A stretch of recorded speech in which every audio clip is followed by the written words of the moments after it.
Boa noite a todos. Vamos dar início ao nosso culto do Evangelho da noite de hoje.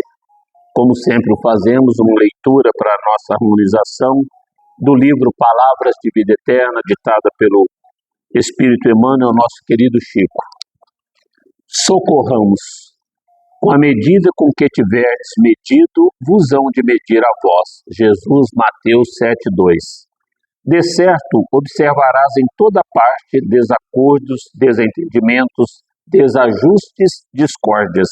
Junto do próprio coração, surpreenderás os que parecem residir em regiões morais diferentes.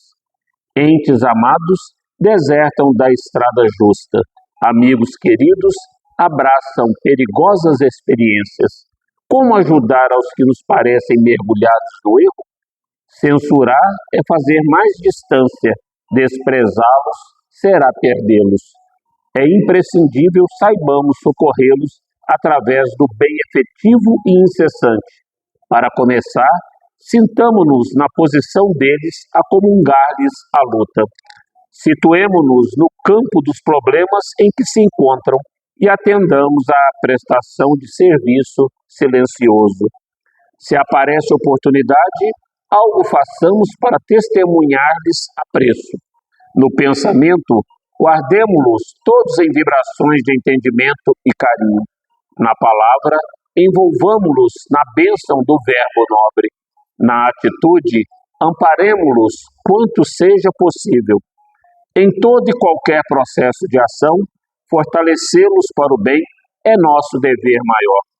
À frente, pois, daqueles que se te afiguram desnorteados, estende o coração e as mãos para auxiliar, porque todos estamos no caminho da evolução e, segundo a assertiva do nosso Divino Mestre, com a medida com que tivermos medido, nos hão de medir a nós. Então vamos elevar os nossos pensamentos a Deus, rogando de nosso Pai a oportunidade bendita do aprendizado da noite de hoje. Agradecidos a Jesus por mais essa oportunidade. Agradecidos ainda por permitir a presença de tantos irmãos da pátria espiritual aqui conosco para aprender sobre as suas lições morais a cada um de nós, entregues quando aqui esteve. Gratidão à espiritualidade maior que nos envolve, nos assiste, nos inspira, derrama suas luzes, suas bênçãos, suas energias sobre cada um de nós, encarnados e desencarnados. Gratidão, Pai, pela semana que se passou, pelo alimento, pela água, pelo teto, pelo agasalho. Te agradecemos pela chuva, pelo sol, pela noite, pelo dia. De igual forma, te agradecemos pelos nossos entes queridos, encarnados e desencarnados, onde quer que se encontrem.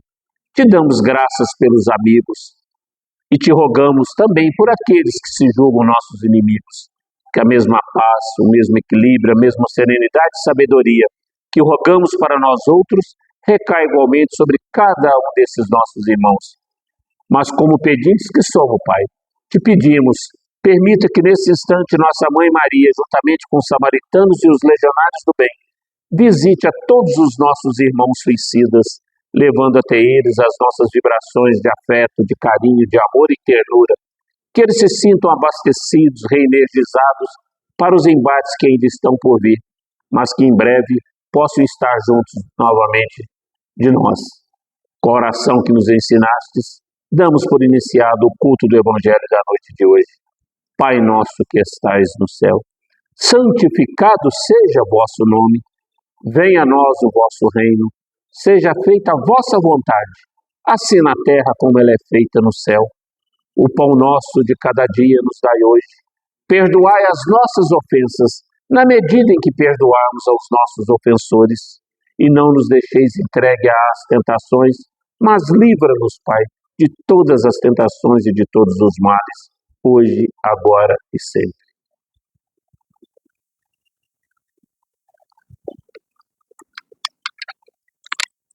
Do Evangelho segundo o Espiritismo, capítulo 4, ninguém pode ver o reino de Deus se não nascer de novo. Necessidade da encarnação. Mensagem ditada por São Luís em Paris, 1859. Será a encarnação uma punição e somente os espíritos culpados estão sujeitos a ela? A passagem dos espíritos pela vida corporal é necessária para que possam cumprir, por meio de ações materiais, os planos cuja execução Deus lhes confiou. Isto é necessário para eles mesmos, pois a atividade que estão obrigados a desempenhar ajuda o desenvolvimento da sua inteligência. Deus, sendo soberanamente justo, considera igualmente todos os seus filhos. É por isso que Ele dá a todos o mesmo ponto de partida, a mesma capacidade, as mesmas obrigações a cumprir e a mesma liberdade de ação. Qualquer privilégio seria uma preferência e qualquer preferência uma injustiça. Mas a encarnação é para todos os espíritos apenas um estado transitório. É uma tarefa que Deus lhes impôs no início de suas vidas como primeira prova do uso que farão do seu livre-arbítrio. Aqueles que cumprem essa tarefa com zelo vencem mais rapidamente e de maneira menos aflitiva esses primeiros degraus da iniciação e colhem mais cedo os frutos do seu trabalho. Aqueles que, ao contrário, fazem mau uso da liberdade que Deus lhes concede, retardam seu adiantamento, e é assim que, pela sua teimosia, podem prolongar indefinidamente a necessidade de reencarnar. E é quando, então, ela se torna um castigo. Uma comparação simples ajudará a entender melhor as suas possibilidades. O estudante apenas chega aos graus superiores da ciência após ter percorrido as séries que conduzem até lá. Estas séries, qualquer que seja o trabalho que exijam, são um meio de chegar ao objetivo e não uma punição. O estudante esforçado encurta a caminhada e nela encontra menos dificuldades, contrariamente àquele cujo desleixo e preguiça obrigam a repetir algumas séries. Não é o trabalho da repetição que constitui uma punição, mas a obrigação de ter de fazer tudo outra vez. Assim tem sido com o homem na terra. Para o espírito do selvagem, que está quase no início da vida espiritual, a encarnação é um meio de desenvolver sua inteligência. Porém, para o homem esclarecido, no qual o sentido moral está mais desenvolvido e que é obrigado a repetir as etapas de uma vida corporal cheia de angústias, quando já poderia ter alcançado o objetivo, torna-se um castigo pela necessidade de prolongar sua permanência nos mundos inferiores e infelizes. Ao contrário, aquele que trabalha ativamente para o seu progresso moral pode não somente encurtar a duração da encarnação material, mas vencer de uma só vez os graus intermediários que o separam dos mundos superiores. Pergunta-se, os espíritos não poderiam encarnar uma única vez no mesmo globo e cumprir outras existências em outros mundos diferentes? Esta situação só poderia ser admitida se todos os homens encarnados na Terra fossem exatamente do mesmo padrão intelectual e moral. As diferenças que existem entre eles, desde o selvagem até o homem civilizado, mostram quais os degraus que tem de subir e a encarnação tem de ter um objetivo útil. Então, qual seria a finalidade das encarnações de curta duração das crianças que morrem pequeninas? Sofreriam sem proveito para si mesmos, nem para os outros, mas Deus, cujas leis são soberanamente sábias, não faz nada de inútil. Pela reencarnação no mesmo globo, quis que os mesmos espíritos se reencontrassem e pudessem ter a oportunidade de reparar os erros que cometeram entre si, tendo em conta suas relações anteriores. Deus quis estabelecer e fixar os laços de família sobre uma base espiritual e sobre uma lei natural, apoiar os princípios de solidariedade, de fraternidade e de igualdade. Então, mais uma vez, nessa mensagem ditada por São Luís em Paris, 1859, vem nos falar da questão das oportunidades que nos são concedidas por Deus, nosso Pai, em cada uma das nossas encarnações. Nos fala desde os espíritos ainda dos selvagens que estão engatinhando na sua senda evolutiva espiritual, tanto de nós outros que estamos nesse mundo de provas e expiações, passando exatamente por provas, testes e por pagamentos de dívidas pelos equívocos que cometemos nas nossas vidas passadas. Deus não pune ninguém, Deus não aponta o dedo para ninguém, nem o Cristo. Ele simplesmente nos concede as oportunidades benditas de, em cada encarnação, podermos evoluir. Em cada encarnação, repetirmos as fases, as matérias ou as disciplinas, como nos fala o Evangelho, que nós fomos reprovados. Seja na paciência, seja na falta de benevolência, na falta de indulgência, na falta de caridade, de amor para com o próximo. Então, todos nós estamos aqui para evoluir. E Deus nos concede exatamente o livre-arbítrio para que nós possamos fazer das nossas existências o que queiramos fazer. Mas, de acordo com o princípio que norteia a doutrina espírita, a lei de causa e efeito, ou a lei de ação e reação, também conhecida como a lei do plantio e da colheita, todos nós, independentemente do que houvermos realizado, colheremos exatamente aquilo que tivermos plantado. Então, por isso que Deus nos concede o livre-arbítrio, por isso que Ele não exige nada de nós. Nós é que temos que saber qual o momento certo de nós evoluirmos. E André Luiz nos fala com toda a propriedade no livro Evolução em Dois Mundos, que se não aprendemos pelo amor, aprendemos pela dor. E muitas das vezes, como alunos rebeldes que somos, nós temos aprendido mais pela dor. Porque quando tudo está bem em nossas existências, muitas das vezes nos afastamos do Criador. Muitas das vezes esquecemos de agradecer por tudo que temos e por tudo que somos.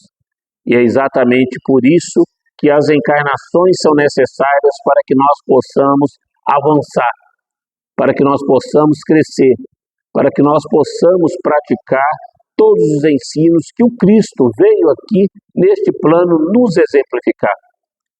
E Ele nos ensinou com todas as letras, resumindo todos os mandamentos da lei mosaica, todos os mandamentos da tábua da lei de Moisés, em duas únicas leis: amar a Deus de todo o coração, de toda a nossa alma, de todo o nosso entendimento, e ao nosso próximo como a nós mesmos.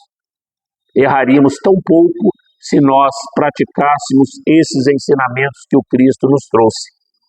Mas, na grande verdade, nós ainda agimos com truculência, nós ainda agimos com soberba, com avareza, com falta de paciência, com falta de caridade para com todos aqueles que nos cercam.